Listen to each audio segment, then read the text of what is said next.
నిజంగా చెప్తున్నా నేనొకటి. ఈ వీడియో చూసిన ప్రతి ఒక్కళ్ళు స్కిప్ చేయకుండా వీడియో చూడండి. యువత గురించి మనందరి కోసం నేనొక వాయిస్ ఓవర్ చేసిన. ఈ వాయిస్ మీరు ఖచ్చితంగా గవర్నమెంట్ వరకు పోవాలి. నేను చెప్తున్నా. సో, మార్పు రావాలి, యువతలో మార్పు రావాలి, మార్పు రావాలి, మార్పు రావాలి అని చెప్పేసి రాజకీయ నాయకులు, గవర్నమెంట్ ఎన్నో సార్లు వీడియోలలో మనకు సంచలంగా మనకు వీడియోలు తీసుకొనొస్తారు. సో, మార్పు రావాల్సింది ఎవరికి రావాలండి అసలు నాకు అర్థం కాదు. అసలు మనకు యువత 10వ తరగతి అయిపోయిన ఎంబటే చెడు మార్గంలో పోతారు. చెడు మార్గంలో పోవద్దు. పొగ తాగకూడదు, సిగరెట్లు తాగొద్దు, డ్రింకింగ్ చేయొద్దు, ఆల్కహాల్ ఇట్లా పోవద్దు అని చెప్తారు. అయితే మార్పు ఎవరి కోసం రావాలండి అసలు నాకు అర్థం కాదు.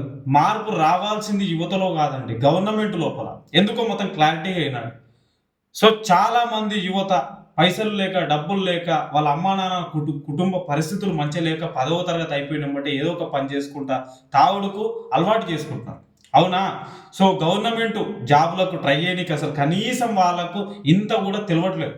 10వ తరగతి అయిపోయినెంబటే ఏదో ఒకటి పని చేసుకుంటున్నామా, రోజుకు రూ. 500, రూ. 300 వస్తున్నాయి అని ఆలోచన చేసుకుంటున్నారు. ప్రతి ఒక్క యువత, ప్రతి ఒక్కరికి బాగా గుర్తుపెట్టుకోండి. ఈ వీడియో చాలా చాలా చాలా ఇంపార్టెంట్ మ్యాటర్స్ నేను కొన్ని మాట్లాడబోతున్నా. సో, మార్పు దేనికోసం వస్తది అసలు నాకు అర్థం కాదు. యువత లోపల ఎందుకొస్తది మార్పు? ఎట్లొస్తది అసలు? మార్పు అంటే అసలు ఏదో నాకు అర్థం అవ్వట్లేదు.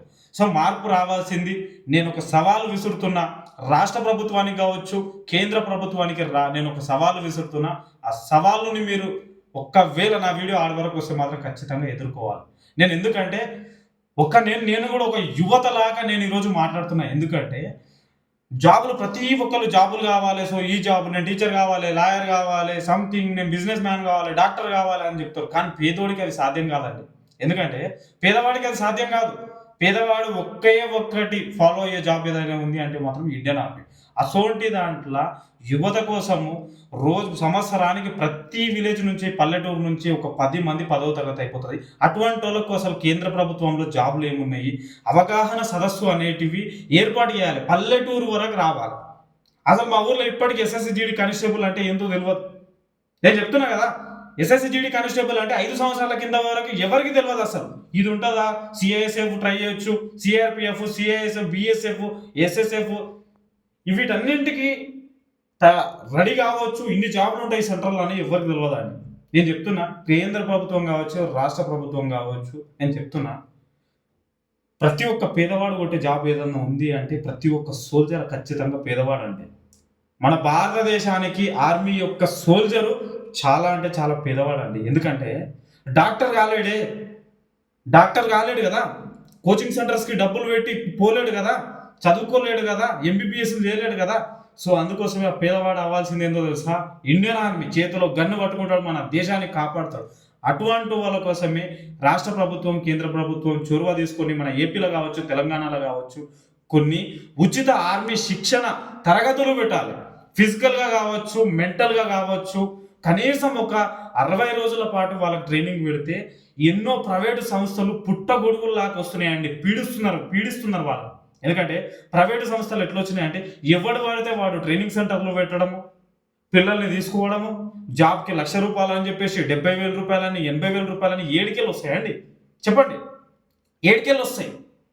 వాడు ఆర్మీలో అడుగు పెట్టాలి అంటే, సెంట్రల్ జాబ్‌లో అడుగు పెట్టాలి అంటే, ఢిల్లీ పోలీస్ కావాలి అంటే, సీఏఎస్ఎఫ్, సీఆర్‌పీఎఫ్, బీఎస్ఎఫ్ ఇన్ని జాబ్‌లున్నాయండి. ఎన్ని జాబ్‌లున్నాయి. మన గవర్నమెంట్ ఎన్నో జాబ్స్ ఇస్తుందండి. దాంతో పాటు కొన్ని శిక్షణ తరగతులు పెడితే ఖచ్చితంగా 10వ తరగతి అయిపోయిన ఎంబటే యువత చెడు మార్గంలో పోకుండా ఖచ్చితంగా ప్రతి ఒక్క జిల్లాలో కొన్ని కేంద్రాలు ఏర్పాటు చేయాలి. ఆర్మీ ఉచిత శిక్షణ కేంద్రాలు ఏర్పాటు చేయాలి. కనీసము సంవత్సరంలో ఒక 2 నెలలండి. 2 నెలలు. ఒక 60 రోజుల వరకు ఒకవేళ గనుక ఏర్పాటు చేస్తే ప్రతి ఒక్కళ్ళు దాన్ని సద్వినియోగం చేసుకుంటారు. ఖచ్చితంగా చేసుకుంటారు. ప్రతి వరకు పోవాలి. ప్రతి మండలానికి పోవాలి. పల్లెటూరుకి పోవాలి. ఖచ్చితంగా పోతే వాళ్ళు యూజ్ చేసుకుంటారు. గవర్నమెంట్ గిసోటి దాంట్ల మీద ఫోకస్ చేయాలి. ఎందుకంటే ఒక్క పర్సన్ గనక ఒకవేళ గనక ఆర్మీ జాబ్ కొట్టిండనుకో, సెంట్రల్ జాబ్ కొట్టిండనుకో, వాడి ఫ్యామిలీ కాదు, వాడి ఇంటి పక్కన ఉన్న 5, 6 మంది మార్పు చెందుతారు. ఒక్కడి వల్ల కనీసం ఒక 5, 6 ఫ్యామిలీస్ చేంజ్ అయిపోతారు. అరే పలానా సురేష్ గారు జాబ్ కొట్టిండు, నువ్వు కూడా కొట్టాలిరా అని అనుకుంటారు. సో, మీ వల్ల యువత ఎంత చేంజ్ అవుతుందో ఒకటి ఏర్పాటు. ఇలాంటివి ఎవరైతే ఏ గవర్నమెంట్ అయితే ఏర్పాటు చేస్తారో ఖచ్చితంగా ప్రజలు కూడా వాళ్ళకే మొగ్గు చూపుతారు. అది మీ అందరికీ తెలుసు. ప్రతి జిల్లాల ప్రతి ఒక్క జిల్లాల ఆంధ్రాల తెలంగాణలో మహా అంటే తిప్పి కొడితే కొత్త జిల్లాలు పాత జిల్లాలు అన్నీ కలిపి ఒక దాదాపు 55-60 జిల్లాల వరకు ఉండొచ్చు. ఇటువంటి జిల్లా కేంద్రాలలో పోనీ కొత్త జిల్లాలలో కాకుండా కానీ పాత జిల్లాలలోనే ఇలాంటి కేంద్రాలు ఏర్పాటు చేసి ఉచిత శిక్షణ తరగతులు ఏర్పాటు చేసి ప్రతి ఒక్కరికి జీవిత విలువ అంటేది ఏందో నేర్పించి వాళ్ళకి ఇలాంటివి చేస్తే యువత ఒక డ్రగ్స్ మార్గంలో, సిగరెట్ మార్గంలో, ఆ డ్రింకింగ్ ఏదైతే ఆ మాఫియా మార్గంలో పోరండి. నిజంగా ప్రామిస్ చెప్తున్న పోరు. ఇలాంటివి మీరు ఖచ్చితంగా ఒకవేళ యువత మీద మీకు ప్రేమ ఉంటే, చిత్తశుద్ధి ఉంటే ఖచ్చితంగా ఇలాంటి తరగతులు పెట్టండి, వాళ్ళ ముందుకు తీసుకురండి. ఖచ్చితంగా జాబులు కొడతారు. జాబులు ఎవ్వరు వీళ్ళు కొట్టలేరు అనేది ఉంటుంది. గ్రామాలు కాదు, జిల్లాలు కాదు, రాష్ట్రాలు కాదండి, దేశమే మారిపోతుంది. బాగా గుర్తుపెట్టుకోండి.